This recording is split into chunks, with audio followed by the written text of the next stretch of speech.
दरअसल यूक्रेन और रूस के बीच चल रहे युद्ध से 8000 किलोमीटर दूर और युद्ध का मोर्चा खुलने जा रहा है। रूस और जापान साउथ चाइना सी में आमने सामने खड़े हो गए हैं। ये रिपोर्ट देखेंगे तो आपको पता चलेगा कि क्यों इस जंग में समुराई योद्धाओं के शामिल होने की बात चल रही है।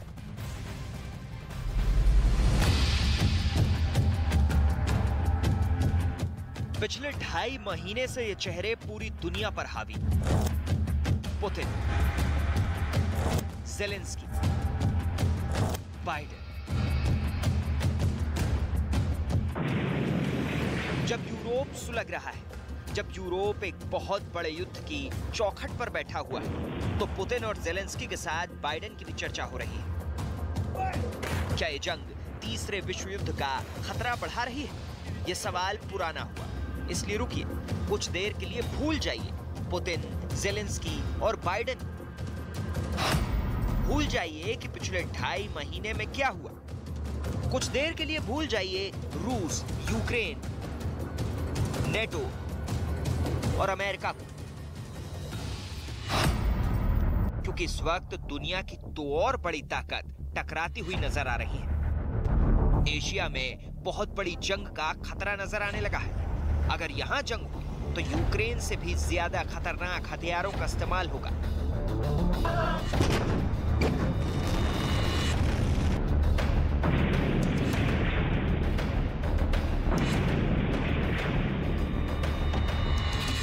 अगर यहां युद्ध शुरू हो गया तो यूक्रेन की तबाही मामूली लगेगी। अगर यहां हमले हुए तो रूस से भी ज्यादा खतरनाक मिसाइलों और फाइटर जेट्स का इस्तेमाल होगा, क्योंकि इस वक्त एशिया की दो बड़ी पावर चीन और जापान आमने सामने आ चुके हैं। शी जिनपिंग और जापान के प्रधानमंत्री फुमियो किशिदा के बीच बड़ी टक्कर का खतरा बढ़ गया है।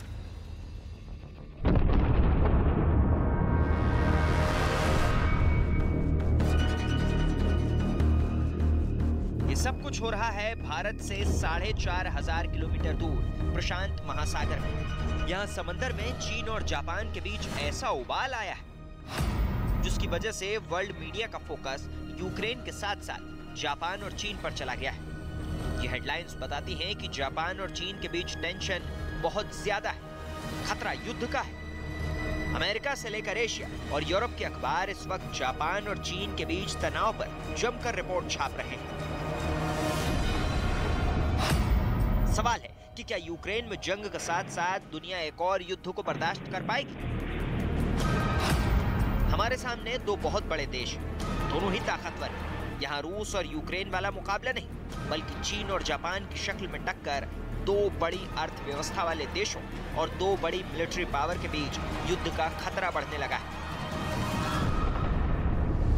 चीन और जापान की टक्कर को कैसे देखा जा रहा है, वो भी समझिए।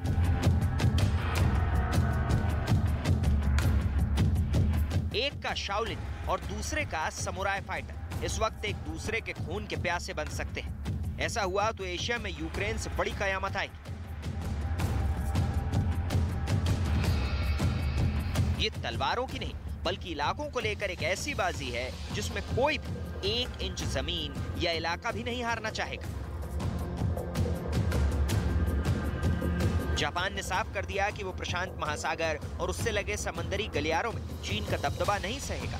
जापान ने साफ कर दिया कि वो उन टापुओं पर चीन का कब्जा नहीं होने देगा जिन पर उनका ऐतिहासिक हक रहा है। जापान की नौसेना से लेकर जापान की वायुसेना तक इस वक्त चीन से लगे समंदरी इलाकों पर लगातार गश्त कर रही है और दक्षिण चीन सागर के साथ पूर्वी चीन सागर पर चाइनीज कंट्रोल के खिलाफ जापान ने बिगुल बजा दिया है।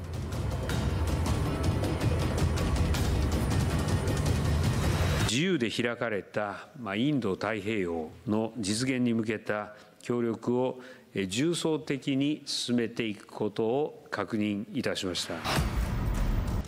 दक्षिण चीन सागर के साथ अब जापान के करीब पूर्वी चीन सागर में बड़ी जंग का खतरा मंडराने लगा है। यहाँ भी विवाद की जड़ सिर्फ चीन है।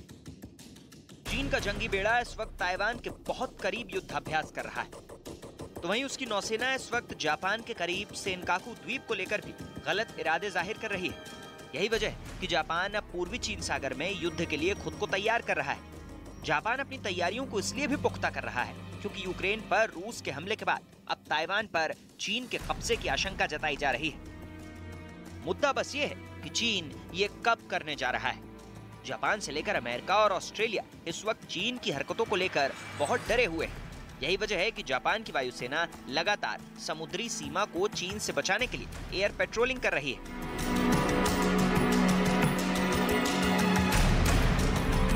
इसमें जापान के F-15 फाइटर जेट भी शामिल है, जो जापान ने अमेरिका से खरीदे थे। ये हर लिहाज से चीन के किसी भी फाइटर जेट के मुकाबले बेहतर लड़ाकू विमान माने जाते हैं। जापान के पास ऐसे करीब 200 फाइटर जेट हैं और ये जापान की वायुसेना की बैकबोन कहे जाते हैं।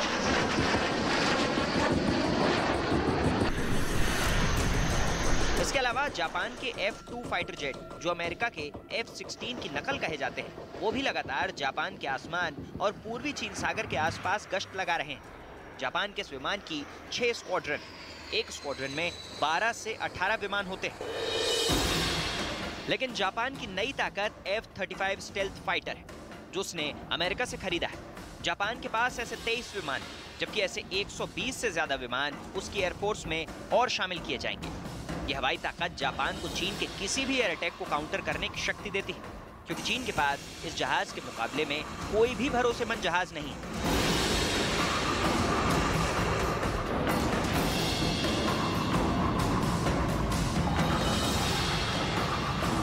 चीन में उसके J-20 स्टेल्थ फाइटर और उसकी खूबियों को लेकर पहले से कई शक जताए जाते रहे हैं।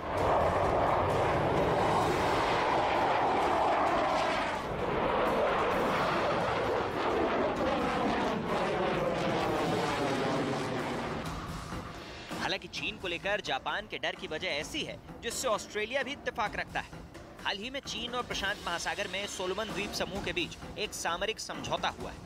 इस समझौते के तहत ऑस्ट्रेलियाई तट से 2000 किलोमीटर से भी कम दूरी पर चीन अपना नेवल बेस बना सकता है। इसे देखते हुए ऑस्ट्रेलिया भी बहुत ज्यादा फिक्र में है। चीन से खतरे को देखते हुए ऑस्ट्रेलिया ने क्वाड पर जोर दिया है। क्वाड यानी अमेरिका, भारत, जापान और ऑस्ट्रेलिया का वो गठजोड़ जिसे चीन के काउंटर के तौर पर देखा जाता है। We have seen that bullying, we have seen that coercion in our own region. We've seen it from China. We've seen it from Russia. We've seen it from other nations from time to time. And the world needs to deal with this.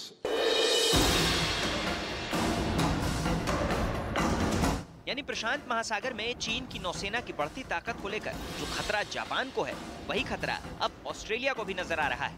लेकिन उससे पहले समझिए कि Japan को चीन से क्या खतरा नजर आ रहा है। इस मुद्दे को कम वक्त में बहुत ही डिटेल में दिखाने की कोशिश करते हैं। इसे बहुत गौर से देखिएगा, क्योंकि दोनों देशों के बीच युद्ध के खतरे का इससे गहरा ताल्लुक है। जापान को लग रहा है कि चीन ताइवान पर जल्दी युद्ध छेड़ सकता है। जापान के प्रधानमंत्री फुमियो किशिदा कह चुके हैं कि ताइवान में शांति और स्थिरता जापान की सुरक्षा के लिहाज से भी अहम है और वो चाहते हैं कि ताइवान को लेकर शांतिपूर्ण ढंग से समाधान निकाला जाए। 日方如果真的希望东亚和平稳定，就应该立即停止挑动大国对抗，多做有利于增进地区国家间相互信任、促进地区和平稳定的事儿。 जापान और चीन के बीच बड़ा ट्रिगर पॉइंट यूक्रेन में चल रहा युद्ध भी बन चुका है, क्योंकि चीन ने इस मसले पर एक तरह से रूस का विरोध ना करके उसका खुला समर्थन किया है। और जापान को लगता है कि अगर ताइवान को लेकर युद्ध हुआ तो व्लादिमीर पुतिन भी इसी तरह शी जिनपिंग की हाँ में हाँ मिलाएंगे। यानी रूस और चीन की आपसी करीबी भी जापान को बहुत ज्यादा टेंशन दे रही है। सोलोमन आइलैंड और चीन के समझौते ने जापान की फिक्र बढ़ा दी है। सेनकाकू द्वीपों पर चीन के दावों से जापान पहले से ही गुस्से में है। इसलिए जापान और चीन के बीच बर्निंग पॉइंट सिर्फ ताइवान ही नहीं, सेनकाकू द्वीप भी बन सकते हैं।